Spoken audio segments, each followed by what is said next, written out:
Back in 2011, for some strange reason, my sister suddenly decided that she wanted to go to Southern Arkansas University. With all the colleges we have in California, she chose that school, and to this day I still don't get why. I'm sure it had something to do with affordability. But that's where she wanted to go. For even stranger reasons, my mom decided that we should drive her there. I told her it was a bad idea for a couple of reasons. It was pointless as it wasn't like she had anything to move. Flying made more sense, and anything she needed to get could be bought there. The second and main reason was the most obvious. It was the middle of January. We were chillin' in California with a relatively mild winter, but knew things might be worse in the part of the country we were heading to. I lost that argument, of course, and a week or so later I found myself in the car with my sister, Mom, and Grandpa on the road to Magnolia, Arkansas. The trip was hell. As we got into the Dallas area of Texas, an unexpected winter storm hit the area with freezing temps and snow. We kept going until we got right outside of someplace called Pleasant, Texas. The roads were covered in snow and ice, and my mom was freaking out. Pulling off to the side of the highway to figure things out, we managed to get the front of the car stuck in a snowdrift right off an exit. 20 minutes of us pushing, and we managed to free the car and pull into a closed gas station. Worse yet, the car's heater decided to stop working. So we sat, freezing in the car for about 4 hours until the gas station owner, who was extremely nice and understanding of our situation, let us in so we could warm up. He gave us coffee and food. He warned us away from continuing on as things were worse the farther north you went. So we headed back home to California. Things weren't bad until the long car ride started to affect my grandfather, who was in his early 70s at the time. We learned on that trip that he was in the early stages of dementia. At a rest stop in New Mexico, he got confused and wandered off into the night. After 45 minutes of frantic searching, I found him in the dark, standing shivering next to an idling semi-truck that was parked nearby to keep warm. We eventually made it back to California, battered from a terrible trip. I didn't leave the state, not even to go to Las Vegas, for years after that.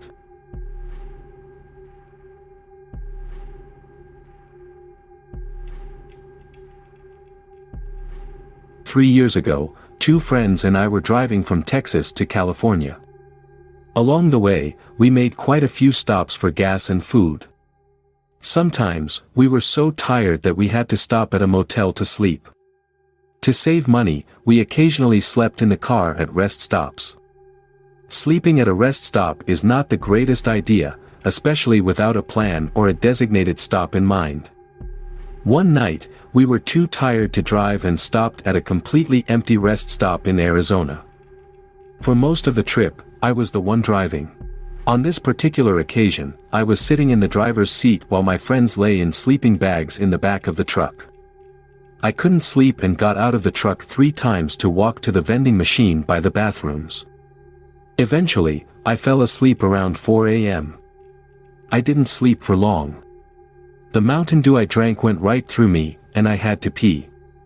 Before I opened the door, something caught my eye. Across the empty parking lot, I saw a person. I squinted to see better and could just make out that it was a man, standing with his back to the highway, facing me. It was like something out of a scary movie, and I couldn't believe what I was seeing. I quickly realized it was real and yelled to my friends in the back. One friend grunted, and the other ignored me. I opened the back window of the truck and whispered louder, telling them to get up. They moved but didn't sit up.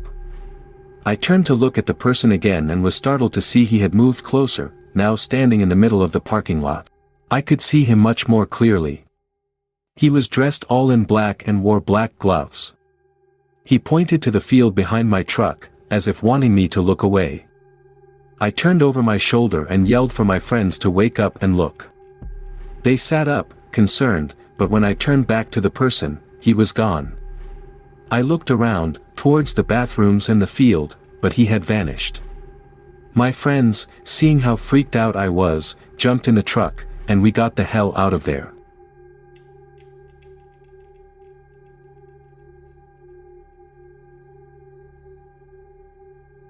I had just turned 18 and bought my first car with the money I saved from my minimum wage job. It was a 15-year-old blue Honda Civic I found on Craigslist. The seller assured me it was in perfect condition. Excited, I called my best friend Stephanie and asked if she wanted to join me on a mini road trip. She said yes, and I picked her up the next afternoon. We didn't have a destination in mind, we just wanted to drive and see where.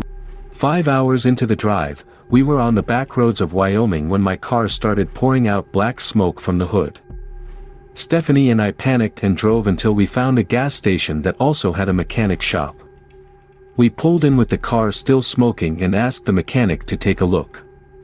He gave us a creepy, perverted look, spat out some tobacco-filled spit, and then agreed to check the car.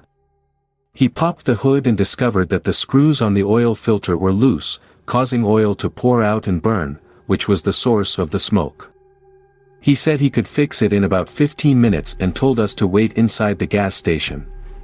Though he creeped us out, we were just thankful he was helping. 15 minutes later, he told us the car was as good as new. We thanked him, tipped him, and got back on the road. About 5 miles down the road, the car started shaking and making a thumping noise from beneath the hood. We pulled over on the side of the two-way road and got out. At that time, cell phones were just becoming common, and we didn't have one, so we were stranded. The sun was almost down, and we were trying to figure out what to do. As we were deciding, an old, grimy Chevy truck approached us. We flagged it down, and it stopped about 10 yards behind our car with its headlights blinding us. The person stepped out, and as he got closer, we realized it was the mechanic from the gas station. We felt relieved and called out, "Oh, thank God. Can you please check out our car again?" He didn't say anything, just slowly walked towards us. Then we saw it, he was holding a large knife at his side. Stephanie grabbed my hand, and we started sprinting away. The man chased after us. We ran as fast as we could, eventually jumping into some large bushes to hide. We watched him run by and stayed quiet until we didn't see him anymore. Then, we ran until we found another town and were able to call the police. The cops came but weren't much help. Eventually, a tow truck picked up our car, and my dad came to get us. It was the scariest moment of my life.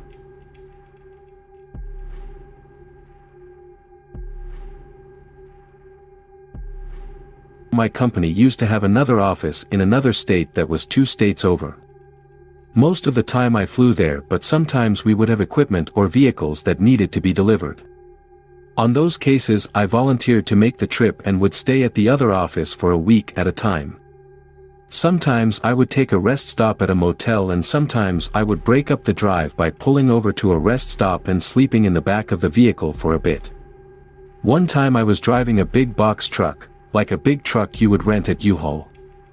We bought the truck, it was used, and the back of the truck was filled with equipment and stuff from that office. I offered to make the trip. Unfortunately, the morning I was scheduled to take off there was a delay, something I needed to take in that truck. I think it was a big copier machine. It didn't arrive till almost 3 p.m. After loading it in the truck and getting ready to take off, I knew I was going to hit rush hour traffic, so I opted to delay my leave for 2 hours so it would be after 5, and even though there was still lots of traffic it would only be local in the vicinity, and once I got out in the open it was pretty much a straight shot till I reached state line. Having to pull over a couple times to fuel and restroom breaks, I got into a rural area north of my state after midnight. I pulled over one last time that night for fuel and coffee. The next stretch was going to be very dark and desolate, so I was preparing myself. I knew there was a last rest stop near the border, so I pulled over there to use the restroom, stretch my legs and maybe rest a few minutes before moving on. So I pull up to the rest stop and it's empty. It is somewhat well lit and I was in pretty good shape, so I wasn't worried too much about my safety as I used. I go to the restroom and wash up a bit, but when I make it back to my truck and there is a pickup truck next to my truck and a guy is standing next to my truck, he starts to make small talk. Then he asks me if I was having any mechanical problems with my truck. I thought that was odd, as why would that be a question? I get back in my truck and take off, after this point there is a long stretch that is mostly forest-like area, kind of creepy driving through at 3 a.m. There is a bridge up ahead, a long bridge that, having driven this route before, I know that under that is like a gorge and water. All of a sudden all my lights in the truck turn off, headlights, instrument lights, even the running lights. I tap on the brakes and look behind me, even the brake lights seem to be out. Thankfully it was a moonlit night enough to me to gauge what was ahead of me.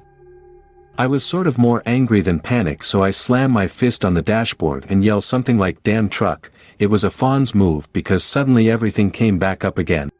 I drove looking for somewhere to stop, like a gas station, motel, shopping center, something, but nothing was in sight. I remembered a gas station I had stopped at another time, which was a city about 10 more miles up the road.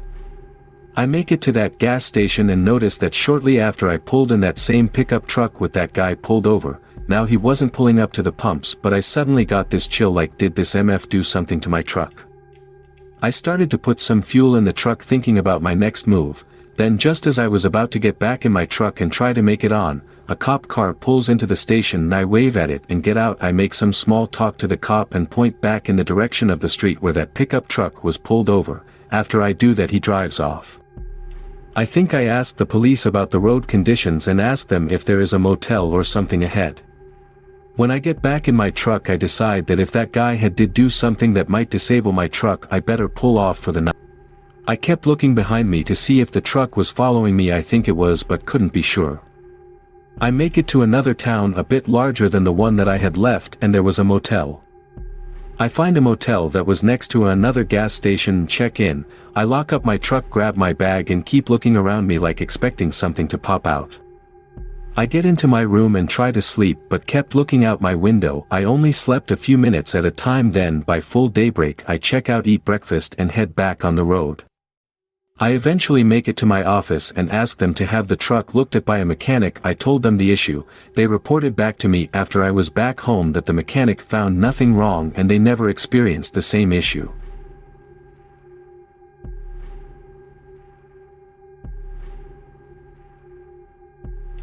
I was in the USAF stationed in Omaha in the late 80s. At the time I hung with my roommate and another friend. My name is Tracy. My roommate's name was Tracy. The girl we hung out with name was Stacy. When we were together, everyone always thought we were lying, and being the silly teenagers we were, we always found it funny. One weekend we decided to take a road trip to Kansas City, Missouri. We were speeding down the highway laughing and singing at the top of our lungs. We were happy and having the time of our lives. Stacy was driving and she had a bit of a lead foot and must have been going too fast, because before long a state trooper pulled up behind us and turned on his lights. Stacy immediately pulled over. By the time the officer made it to her window, she had already had her license and registration in hand and the window down. The officer looked at her and then looked at me and Tracy. Then he said, "I want you to follow me. Don't try to run off or you all will be going to jail." He then went and got back in his car. Needless to say, the three of us were puzzled and talking amongst ourselves, wondering why he just didn't take Stacy's identification and write her a ticket. The officer pulled out slowly and we dropped in behind him and followed him down the road. He drove a few miles, then exited the highway. He drove a little ways and turned onto a dirt road that was surrounded by stalks of corn.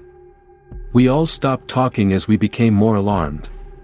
However, being young, scared, and since he was a police officer, we continued to follow him.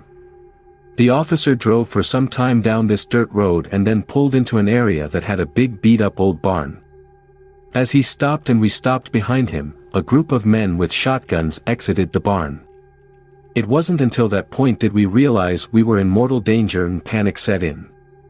The officer walked back to our car and told Stacy to get out and follow him to his car. As she got out, she looked at me and Tracy and there was sheer terror on her face. She followed him to his car and he motioned her to get in on the passenger side. She did. Tracy and I were crying, and as the armed men stood on the side of the car looking at us, we began quietly praying for God to protect the three of us. We prayed that Stacy wasn't being hurt and somehow they would let us leave. After some minutes, Stacy bolted out of the officer's car and ran back to the car and jumped in the driver's seat. She was crying hysterically. So of course Tracy and I began crying harder. The officer got out of his car and walked back to our car, this time to Tracy's window as she was in the front passenger seat. He asked, "Is it true all y'all are in the Air Force?" To which Tracy replied, "Yes, sir." The officer calmly said, "Get out of here and go back to where y'all came from. I better not see y'all again." As soon as he finished, Stacy turned on the car, whipped it around, and sped back down the dirt road. She somehow navigated back to the highway. As she drove back toward the base, the silence was only broken by an occasional sob from one of us. Stacy drove for a while, and as soon as we crossed back over into Nebraska, she pulled over on the side of the highway. Then she began to sob heavily. Tracy and I hugged her and asked if she was hurt in any way. She shook her head no. She wasn't hurt. After she calmed down enough, she told us what happened in the police car. After she got in the car, she offered the officer her identification and told him she was sorry for speeding. He took her information and then asked her, "What are you doing with those two N** words?" Stacy was white. She explained that we were on a road trip. He then told her that if she would do certain favors for him, he might let us go with a warning. At that, Stacy had a complete meltdown. I guess while he was waiting for her to calm down, he finally looked at her identification and saw that she also had given him her military ID. He asked her if we all were in the military, and between sobs she said we were. He asked where we were stationed and she told him off at AFB. He then told her to go back to her car. As we sat there after Stacy told us what occurred, I think it hit all three of us at the same time that the only thing that saved us was that we were in the military and stationed at a nearby base. We hugged each other and cried until we could not cry anymore. We didn't report what had happened. Again, we were teenagers and didn't think we would be believed over a law enforcement officer. We never talked about it after that day. That incident has haunted me for years. All of the what ifs. But as I have gotten older, what haunts me more is the thought that others may not have been as lucky as we were.